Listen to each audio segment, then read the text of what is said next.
Black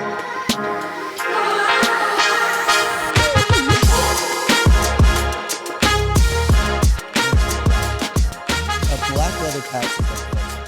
I take a nap on this thing. Days when I have to connect with you. Literally from When's the last time you did that? 9:30. I tried to take a nap in here last week. Actually, John, our producer, but he was already having a meeting in here, and I kind of came in a little hot. I walked in. I was pretty gassed, and he was having a meeting in here with somebody else, and I just walked in. I'm like, oh, he looks at me, goes, what's up, man? And I just walked out. And then I went and took a nap in the here. Had that sleep line on your cheek. Mm-hmm. Our boss is man. How you been? I'm good, man. You look like you're in your 30s. There you go. Yeah, I celebrated a little birthday over the weekend. In his 30s, this guy. How about that? Look at you. Happy birthday. Thanks, saw man. Mom over the weekend. My mother was Big in Austin. Birthday celebration. Yeah. No, Awesome. my mom was in Austin, so she was up there for work, and I just drove up there. We went to dinner. It was nice, and yeah, just kicked it, man. Hung out with a couple friends, and I'm not a big birthday celebration Right, guy. I kept it low key, and we just did an acai bowl last night just to celebrate. I could have brought a candle, maybe made it a little special, but I was at the grocery store on Saturday, and I'm like gonna get some food for myself for dinner, and I don't really buy a whole lot of ice cream either, but I bought some birthday cake flavored ice cream. yeah, And the whole it was gone in 60 seconds, man. It by was yourself, spectacular. It was watching Love Island. Have you heard of it? It's like Jenny's ice cream. Jenny's, no. It's Was like it Jenny? it's like one of those like fancy kind of bougier ice cream spots. It was like $9 I'm thinking for like a brand. mini thing, but it was worth it. It was really good. It wasn't Love Island for me. It was the Fast and the Furious. So, That's what's happening. I gotta find more friends. Yeah. What's 31 gonna bring? I don't know. Fast and Furious sums up the Taylor house right now. Yeah. We've got Congratulations to you, man. Thank you. First grandchild in October. On the and way. then Peyton's getting married in November. So it feels like a Fast and Furious sequel. Exactly. You've got so much It's happening crazy. over in there, man. It's I insane. remember when you told me, because you and I went out for dinner one night, and very intimate setting, and we talked for like 2 hours, and you didn't bring up any of it. And the next day, in a commercial break, you were like, "Oh, by the way, man, my daughter's getting married." I'm like, "What?" And then 3, 2, 1. Come up. Yeah. Exactly. Oh, dude. But such an exciting time for you. It brother. is. It is a lot of fun. I mean, you're transitioning into that. Grant, what are we gonna call you? I'm going grandpa. I want to say traditional, unless it's going to be a little girl, changes things.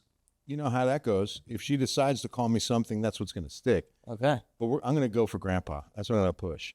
Nice, man. Well, I don't want to be pop, pop, pop, pop, pee, pee. I don't like any of that.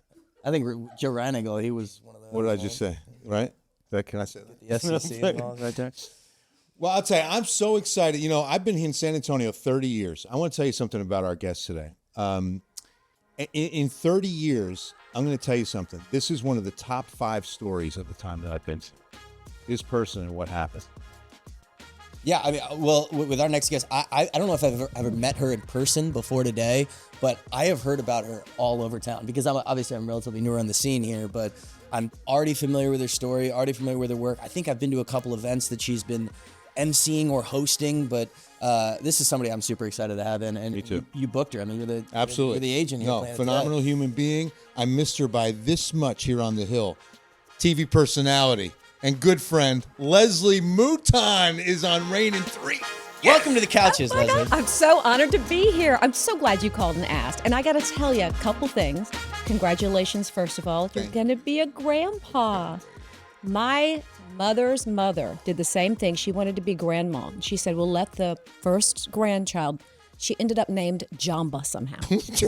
Jamba. And hated it. Like to the day she died, she hated being called Jamba. So I'm just warning you, you don't really know what they're going to come up with. Because when they're 12 or 13, it's like Jamba, right? And then it passes on to the next ones because they learn from the eldest. My sister-in-law's Gaga. I'm like, wow, but how do you argue with a child? You can't.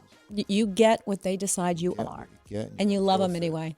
And you do. Even if you go, ooh, every time they say Jamba. It sounds like You can see the journalism here coming out right there. That's that slogan you put that on a T-shirt like a framed picture. That was great. I get a cut if you do. No, I'm not putting it yet. Absolutely. I got here in '96, and I remember the night meeting you with Vicky Buffalino in the Ken's 5 parking lot. This is Leslie Mouton. I was just like, oh, wow, it's so great to meet you. And at that point, you were already at KSAT. So how did this happen? You left here in '95? In '95, I went to Dallas. I was hired to be the morning and noon anchor, the first one of KTVT when it became the CBS affiliate. It was an independent forever. And then when they became CBS, they had to have more than just the 9 o'clock news. So I was hired to be their first morning and noon anchor. And it was awesome. I was there for a couple of years and had just about re-signed a contract. And my husband, who is a retired Air Force pilot, got an F-16 to Columbia, South Carolina. And we'd already tried 2 years of commuting just from Dallas to San Antonio. So we knew I had to choose between marriage and work. And I prayed about it, and I chose marriage. And so I moved to Columbia, South Carolina. Columbia. From Dallas, Texas. That was quite a different market jump. Yeah. But that's where we got pregnant, and I had Nicole, and it ended up, he got stationed back in San Antonio, and that's when Jim Boyle said, hey, I got a job for you. And so that's how I ended up at KSAT and was there for 21 years. How long were you in Columbia?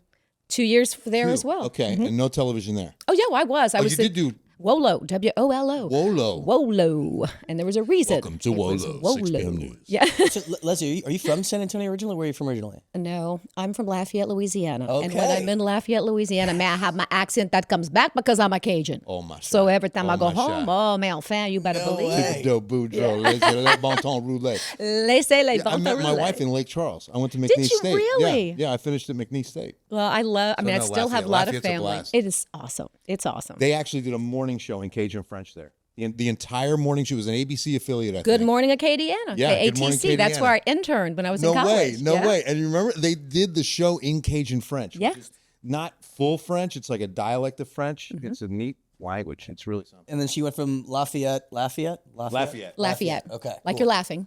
Lafayette. You went from Lafayette to Well, that was San the Antonio, that or? was the crazy Tony was an A-10 pilot at England Air Force Base in Alexandria. I was chosen to fly with the Thunderbirds for a story.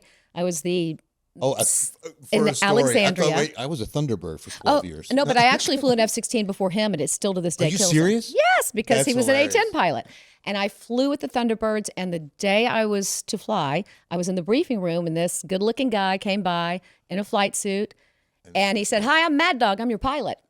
And I said, I've already met my pilot. It's Major Dave Janik. And he's laughed. And anyway, long story short, we ended up just immediately connected. We didn't talk. All I knew was Mad Dog was his name. But eventually we met again. And 9 months later got married. And then he got shipped off to war, the first Gulf War. Oh. We were married, I think, 6 months when he left. Oh, 6 months. Yes. And so he was gone 7 months. We missed our first anniversary, our first everything. And so when he got back, he got an assignment to Del Rio, Texas. Del Hell, we call it. No offense to Del Rio. It's a lot bigger, better now, but there wasn't much to do except for Lake Amistad. And so I decided to give up my career and follow him. That lasted about 4 months. And I was like, I got to go to work. I love working. And no station in San Antonio would hire me. They were like, you're not ready. You're not ready. I was talking to Bob Rogers. I was talking to Jim Boyle. I was talking to all the news directors. So the sister station from Alexandria had a station in San Angelo. They gave me the 10 p.m. anchor job. So I took that and I just busted my tail and I sent tapes every single week to every station here. And 10 months into my job there, both KSAT and Ken's called me and both offered me a job, which is how I ended up here at Ken's. And I took the one from Bob Rogers because it was the morning show and it was Bob Rogers and it was Ken's TV. Come on. It was the king, right? When I got here in Yes. 96, I mean, it was the king back then. It was incredible. Monster station. Great place to work. Every anchor was an all-star. It was like an all-star team of anchors. Oh, yeah. Chris Maru. Dan Cook. Vicky Buffalino, Fred Lozano. I mean, everybody ended up here. Oh, yes. Bob Salter. I mean, it goes on and on. I mean, we had so many just iconic news journalists, and I learned so much from them, and I loved it. And then Tony got stationed here, and that stayed until I got the job in Dallas, and then so on and on and on. And somehow God decided to put us right back here in San Antonio, which turned out really beautiful for us. That is such an awesome story. But the first meeting with your husband, the first time you saw him, was he in the pilot suit? Was he like looking all like yes, Top Gun, he actually. like, locked up? Man. And he looked I'm not Yeah. kidding you. He Go looked. for it. No, You tell us. be Tell as, us. this, What- be as honest Come as on. you can. He looked like Tom Cruise. He looked. I mean, he had his tough. bags How do you say no to on. that? I He had mean- his helmet under his arm, and he was going to fly an A-10 that was going to be Hangar Queen, as they called it, if it wasn't flown. Oh. And he happened to be walking by and saw me, and he's like, "Oh, this can be interesting." And then he said, "I'm Mad Dog," and there he goes. Tell me the truth. No, like on a random Friday night, do you ever, can you be Mad Dog tonight? All the time. Yeah, see. You better believe Do it. you ever Right. call him that still? Like just Oh, yeah. Everybody calls him Okay. Mad Dog. And like Oh, all really? pilots do, you have to come see it, you guys, sometime. He has his I Love Me room, which is a real thing for pilots. It's not a man cave. It's It's- an I Love Me room. But it is loaded with everything from his pilot years. And he even has a kegerator in it that has the handle stick from an F-16 as the pourer. Come on. Yeah. All right. We need it. Yeah. I was gonna say, We need dude, to have a cold beer over there. yeah. So that'd it be is a awesome. man cave, but it's really his I Love Me room. I like that a lot. Because everywhere you look, it's just all kind of stuff about his very illustrious career in the Air Force. Now, when I talk about the top story of Leslie Mouton in San Antonio, I go back to the cancer diagnosis and what you decided to do with that at the time. Bring us to that moment when you and your husband found out that you were diagnosed with the big C. It was October of 2000. This October is 25 years, which is really hard to believe. And back then, I was 35 years old, no history at all in my family. And it was still a time when it was really taboo to have cancer. People didn't talk about it. It was the C word. And I was scared, but at the same time, I was frustrated with the way people reacted to having cancer. Because why should I hide? Why should you have to hide? There's so many things you have to worry about. Hiding your diagnosis and being afraid, you shouldn't have to. Ken Leonard was my agent back then, and I called him, and I said, is this going to hurt my career? Because I'm in the prime of my career at 35 years old, doing great. And he said, no one can ask you about it. And I said, what if I went public? And he said, well, I don't know. I can't answer that because if you go public with it, people know. Will they judge you? I can't answer that. They had no history. They had no precedent to go with, right? Exactly. And so I really prayed about it, and I felt God speaking to me that I was in a position that could put a diagnosis of cancer on the face for young women, that it's not just an elderly woman's disease for breast cancer, and men can get it too, even though it's more prevalent with women. And so if one young woman did her self-exam because of my story and one life was saved, then it would be worth it. So I just trusted God with the story, and I went to my news director, Jim Boyle, and I said, I want to share everything. I want cameras to go into surgery, into chemotherapy, into radiation. Wow. I want to cover hair loss. I want to take people on the journey to show them if I can do it on television, you can do it at home. Man. What do you think was there a moment where, and obviously initially was there a moment where you were scared, but when that kind of tide turned for you, where you decided, you know what, no, I'm not going to let this define me? Would you have like a kind of come to Jesus moment, I guess, where that happened? I think it was that very moment when I was trying to decide if I should go public or if it would hurt my career. It really was like God spoke to me and just said, you got to trust me on this. There's a bigger purpose that you don't understand right now. And I mean, the night I decided to anchor bald, which that was the big one. That's the one that just unbelievable. blew up. Leslie, I cannot honor you enough for being that bold. You know, I mean, Well, I get nervous about the smallest imperfection, but you said, I'm going to do it, and I'm going to do this newscast, 6 p.m., prime time, in the seventh largest city in the United States. And I told Jim, the news director, I said, I want to anchor a newscast bald, but I don't want it to be, this big ratings thing when you rip your hair off and then this is what I look like. I said, I want it to tie into the story I do on how I dealt with hair loss. And I want to anchor the entire thing from beginning to end bald because I want to show I'm just as competent, I'm just as capable, and I'm just as dang beautiful. I have a good looking head. Absolutely. Just with no hair on it. And so back then we had what was called a discretionary report that was distributed every single day. So any comment that came in, every department saw, and everybody read about it. And I knew after I anchored bald, there'd probably be one or two comments. And the next day it was like 3 or 4 pages with one sentence that said, Leslie is beautiful. And I got hundreds of emails and letters and phone calls. And I can remember one woman in particular. She was a little older than I was. I want to say she was like 48, close to 50, still very young. Back then we thought. Now they're 20-year-olds who are getting it. But She said, you know what, Leslie, I've been having real trouble coming to terms with my hair loss. That's been the hardest part for me because, you look sick. People know you're sick. They judge you by it. And we put so much time and energy and money into our hair. Right. We blame the, meteorologist if we're having a bad hair day. Exactly, right. Now you say any hair day is a good hair day. Trust me. So she said, I haven't even been able to walk around my own house without my wig on because I don't want to see myself like that. And she said, and I cry every time, she said, tonight, after watching you, I took my wig off and I walked out to the mailbox and I held my bald head up high. Thank you for representing me tonight. And I just was like, that very moment was when it was like, thank you, God, for trusting me with the message and for giving me the courage to trust him to tell the story that needed to be told. And now, you see women all the time who walk around bald. When I saw Robin Roberts do it, I was like, this is exactly how it should be. It's not that you have to walk around bald if you have cancer. It's a personal decision.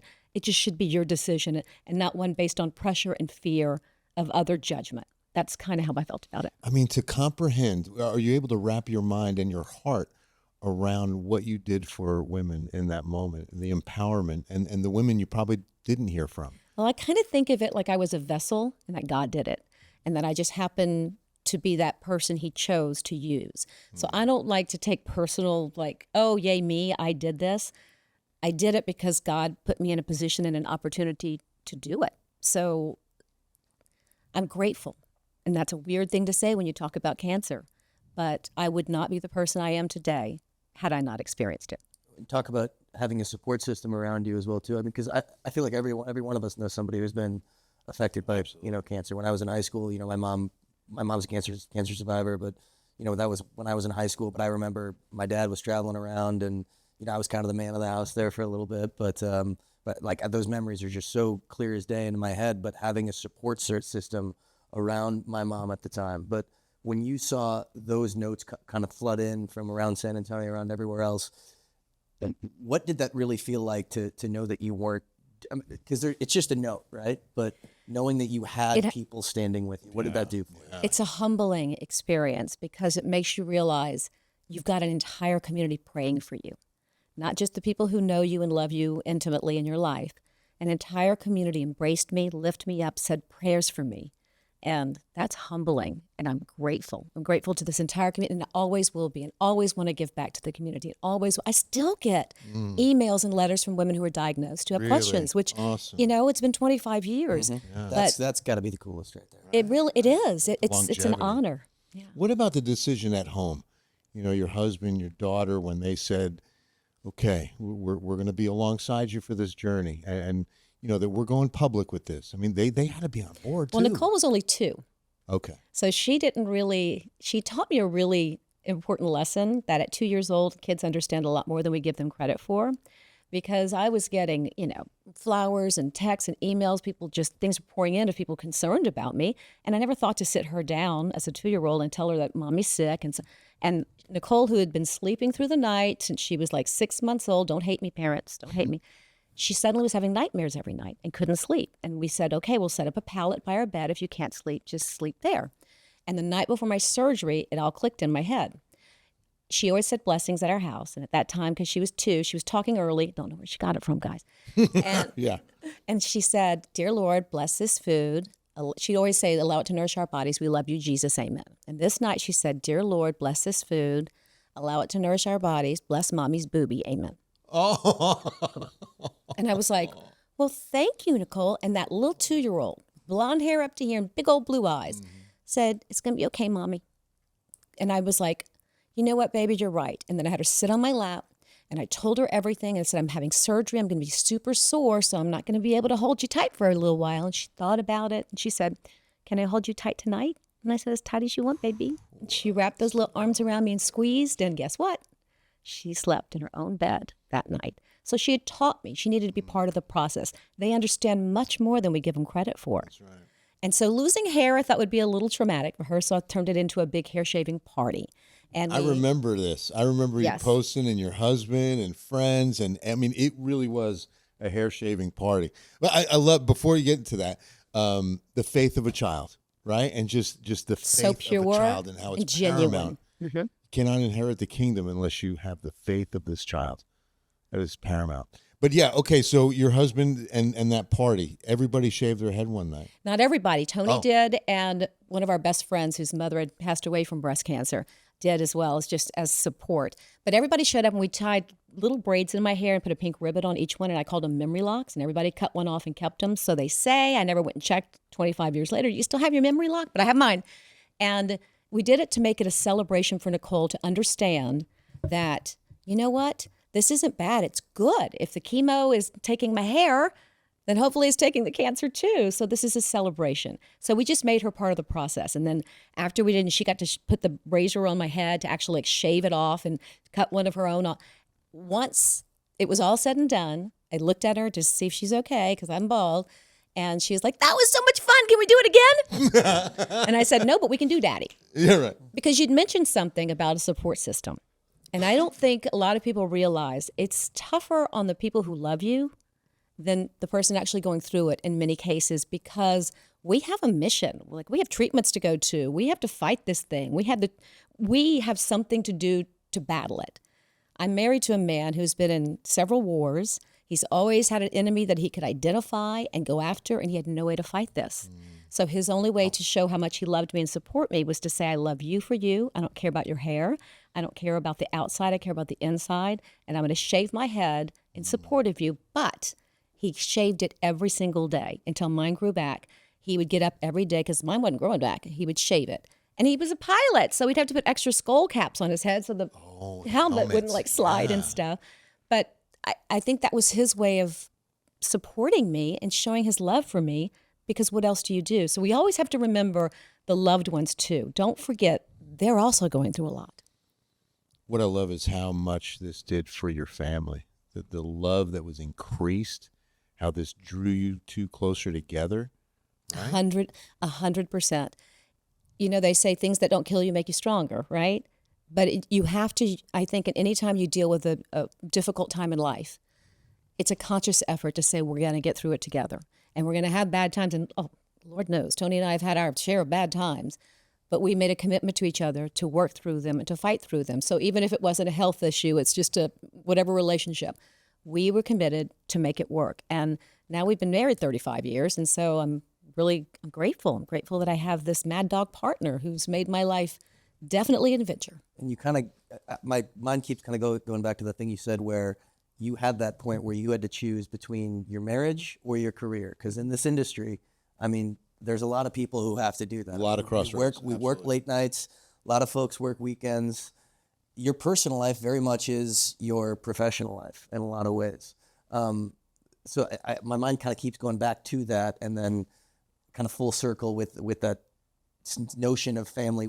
How difficult was that decision for you to make that? I mean, or it was very. I'm lying if I say it wasn't difficult, because I was in a top 10 market. I was in Dallas, Texas. They had given me a beautiful contract, and my agent had worked hard to negotiate it, and it had their signature on it, just didn't have mine. And I knew we were really struggling with our weekend commutes back and forth. Oh my gosh, really quick fun story that y'all are going to love, and Bridget Smith is in this, which hopefully Bridget everyone Smith. here remembers Bridget. Oh my gosh. We would take turns on weekends flying to Dallas or to San Antonio, whoever's weekend it was, and it was Tony's weekend, and he was like, I'm not coming, I'm tired, whatever. And I was thinking about, I was like, what do you mean he's not coming? What do you mean so I start thinking he's having an affair. That's what's going on. So I called Bridget, I said, pick me up at the airport. I'm going to bust him. So I flew to San Antonio. She picks me up at the airport. We go to the O Club. Women on a mission. You're ready. Yeah. You know, but I was going to catch it. You got some wine coolers. Wow. A couple of Zimas. I think we had red wine at the time. I think it wasn't even a Zima. But anyway, so we go to the O Club, and we find all of his buds playing Crud, which is a fighter pilot game with a pool table. I don't know if you know it, but anyway, I'm like, where's Mad Dog? And everybody just stops, and they look at me and Bridget, and Bridget's like, uh-oh. And they said, he's with you. And I'm like, obviously he's not. Wow. So then I'm like, let's go. And so we leave and we go to the house, and it was on the market to sell because Tony was going to Columbia, South Carolina.